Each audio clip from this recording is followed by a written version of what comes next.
In this episode, we're going to look at the life and the ministry of Charles Fox Parham, a man referred to as the father of Pentecost.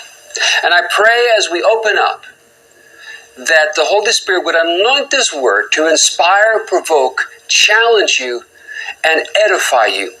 That as we look at what he did right and what he did wrong, you would be catapulted into your divine purpose, and the gift would be stirred up on the inside of you. Now, Charles Parham was often referred to as the father of Pentecost. What he brought was a revelation of the baptism of the Holy Spirit with the evidence of speaking in tongues. And I need to explain this because today as we look at Pentecostalism, people understand when we refer to the baptism of the Holy Spirit. But in this hour of the 19th century, there was a desire growing in the people for the baptism of the Holy Spirit. And there were different definitions.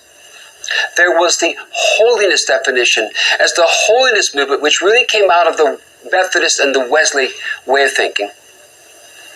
Sought this third blessing, and they believed there was going to come a outpouring of the Holy Spirit. There was the Keswick movement, which ultimately led to the Welsh revival of 1904. So there was a stirring the people, there was a seeking after the baptism of the Holy Spirit, which would empower people to really be a witness for the Lord. Then there was, in the late 1890s, Benjamin Irwin. He was a man from Nebraska. He was part of the holiness movement, and he began preaching a baptism with fire. He gained great popularity and was very big throughout the Midwest and actually spread throughout the whole of the United States. He would ultimately end up in sin and